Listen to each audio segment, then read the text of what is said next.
이순신은 여수 본영에 돌아와 조용히 등잔불 앞에 앉았어. 깊고 무거운 침묵이 방 안을 가득 채웠고 등잔불은 어두운 당 안에 희미하게 흔들리며 그의 그림자를 길게 드리웠어. 평강은 그런 이순신 곁에 앉아 턱을 갠 채 조용히 그 모습을 바라보았지. 그가 깊은 숨을 한 번 내쉬며 붓을 들어 천천히 종이 위를 움직이기 시작했어.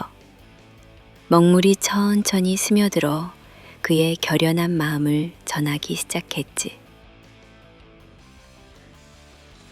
전하, 신이 이때까지 4번을 출전하고 10번의 전투를 벌여 싸움마다 적을 격파하고 번번이 승첩을 거두었사옵니다. 그러나 이번 부산포 전투에서 보여준 장수들과 군졸들의 용기와 공로는 그 어느 전투보다 뛰어나고 값질 것이었사옵니다. 그의 손이 미세하게 떨렸지만 글자는 결코 흐트러지지 않았어. 그는 계속 이어갔어. 그동안 쌓아온 적선의 숫자는 많아야 70척을 넘지 못했으나 이번 전투에서는 적의 본거지인 부산 앞바다에 470여 척의 대함대가 진을 치고 있었습니다. 그러나 우리 함대는 그 어마어마한 적선을 향해 한치의 망설임도 없이 위풍당당하게 돌격하여 하루 종일 포격과 백병전을 벌여 100여 척을 격파하였으며 수많은 적을 사살하였사옵니다. 이순신의 눈빛은 어느새 분노와 금지를 넘어 서늘하고 결연한 빛을 발하고 있었어.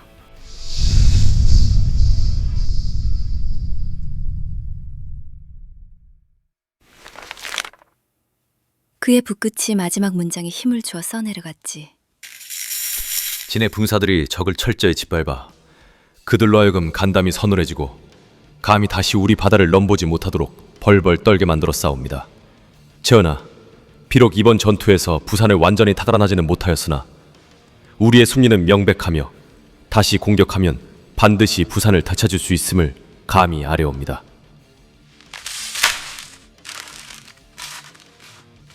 글을 마친 이순신은 긴 한숨을 내쉬며 조용히 붓을 내려놓았어. 그는 자신의 적은 장계를 한참 동안 바라보며 말을 잃은 듯 앉아 있었지. 평강이 그를 바라보며 살짝 어깨를 두드렸어. 영감, 멋졌어. 영감이 싸운 건 왕을 위해서가 아니라 우리 백성들을 위해서였어. 난 알아. 이순신은 그런 평강을 바라보며 작게 웃었어. 하지만 그 웃음 뒤로 그의 깊은 슬픔과 결의가 함께 느껴졌지. 그렇게 부산 싸움의 승전보가 의지로 튄 왕에게로 올라갔어. 조선의 백성들은 이순신의 이름을 들으며 희망을 다시 품었고 외놈들은 그의 이름만으로도 공포에 질려 벌벌 떨었지. 이순신과 우리 삼조고 전사들의 전투는 끝난 게 아니었어. 오히려 이제부터 진짜 싸움이 시작되었을 뿐이었지. 부산에서의 승리에도 불구하고 이순신과 우리 함대가 본영에 돌아왔을 땐 깊은 슬픔이 모두의 마음을 짓누르고 있었어. 녹도만호 정훈 장군이 전투 막바지 외놈들이 쏜 처량한 철환에 맞아 전사했기 때문이야. 정훈 장군은 그간 10번의 접전마다 맨 앞에 서서 죽음을 두려워하지 않고 늘 우리 군의 선봉을 맡아 적의 간담을 서늘하게 했었지. 그런 장군이 이번 부산 전투 마지막 순간에 하필 전투의 끝자락에서 쓰러지고 만 거야. 본영의 분위기는 참담했어. 병사들은 모두 고개를 숙이고 침묵했고 이순신은 돌아온 대위에서 오랫동안 말을 잃은 채 바다를 바라봤지. 그의 눈에선 비록 눈물 한 방울 흐르지 않았지만 그의 깊은 눈동자엔 참을 수 없는 슬픔이 담겨 있었어. 평강은 가슴이 먹먹해져 아무 말도 하지 못한 채 그의 곁에 서 있었고 온달은 굳게 입술을 깨물며 슬픔과 분노를 속으로 삼키고 있었지.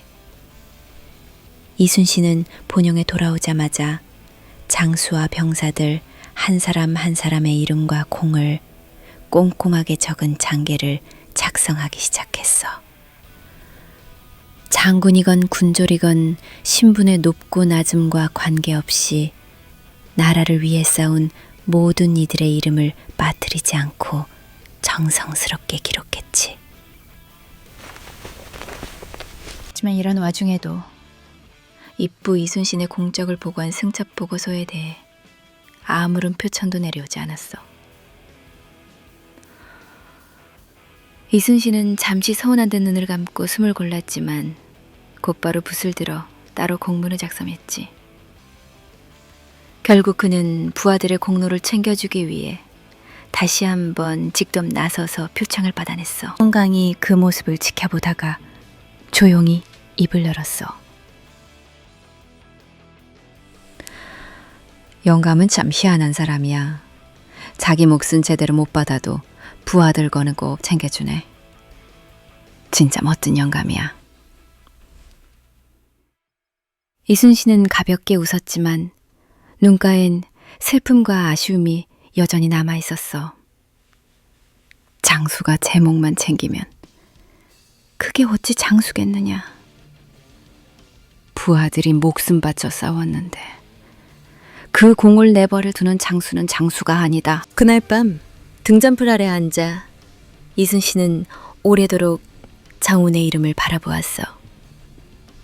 정운, 10번의 전투에서 한 번도 뒤로 물러나지 않고 늘 우리 곁에 있던 장수. 그의 죽음은 조선 수군 모두에게 너무나 큰 상실이었어. 정운이여, 부디 편히 쉬시게. 자네의 공적을 후세가 잊지 않도록 내가 기필코 남길 터이니. 이순신의 결의에 찬 목소리가 조용한 방 안에 울렸어. 판관과 온달은 묵묵히 그의 곁에 앉아 슬픔과 함께 다시 다가올 싸움을 생각했지. 아직 전쟁은 끝나지 않았고 우리가 가야 할 길은 멀었어. 하지만 정운 장군의 죽음은 우리 모두의 가슴 속에 단단한 결의를 심어주었지. 반드시 승리할 것이라고. 외놈들을 이 땅에서 완전히 몰아내고 모든 희생과 아픔을 헛되지 않게 할 거라고. 부산 대첩 이후 4년 동안 외놈들은 바다에서 감히 이순신의 그림자조차 마주칠 용기를 내지 못했어. 이순신이 나타났다는 소문만 들려도 적선들은 서로 앞다퉈 돛을 내리고 미친 듯이 도망쳤지. 그 시절 바다는 평화롭다 못해 고요했어. 외놈들은 마치 유령이라도 본 듯 이순신의 함대가 멀리 수평선의 모습을 드러내기만 해도 아예 바다를 버리고 육지로 도망쳐버렸으니까.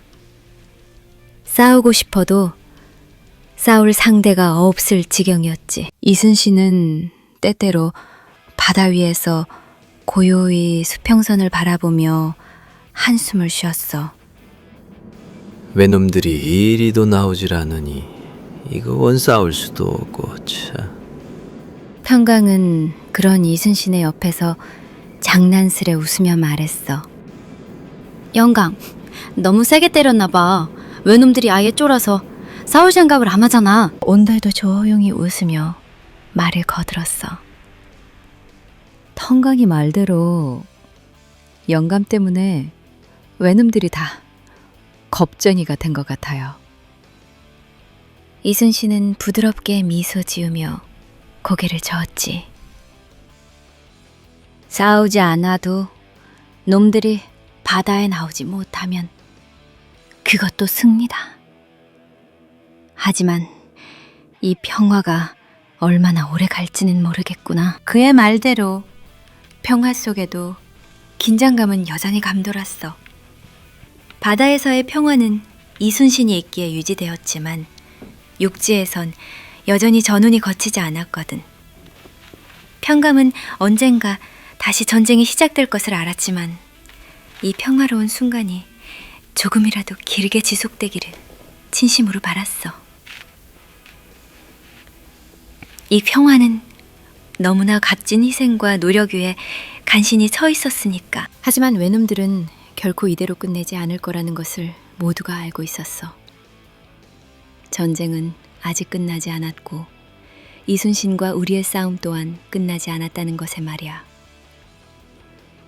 그렇게 긴장감 속에서도 시간은 흘렀고 우리에게 허락된 그 짧은 평화의 시간은 정유재란이라는 더 큰 폭풍이 밀려오기 전까지 그렇게 지속되었어. 그리고 이순신, 평강, 온달, 그리고 삼조고 전사들은 다시 한번 운명의 전투를 준비하게 되었지. 계상년 2월, 조명연합군이 평양성을 수복하고 외놈들을 남쪽으로 몰아내자 선조는 기세등등해져서 선정관을 보내 이순신에게 부산 일대 적수를 공격하라고 명령했어. 이 명을 들은 평강은 곧바로 섬질이 머리끝까지 치밀어 올라 발을 쾅쾅 굴렀어. 아, 씨발 진짜 짜증나. 지가 뭘 했다고 큰 소린데. 명나라 군사들이 와서 되찾아준 걸 가지고 이제 와서 잘날 척하기는. 우리가 맨날 바다에서 피땀 흘려 외놈들을 쓸어내는데 육군 지원 하나 없이 수군 혼자 뭘 더하란 말이야. 아, 씨발 이건 전략의 기본도 모르는 무식한 새끼 아니냐고.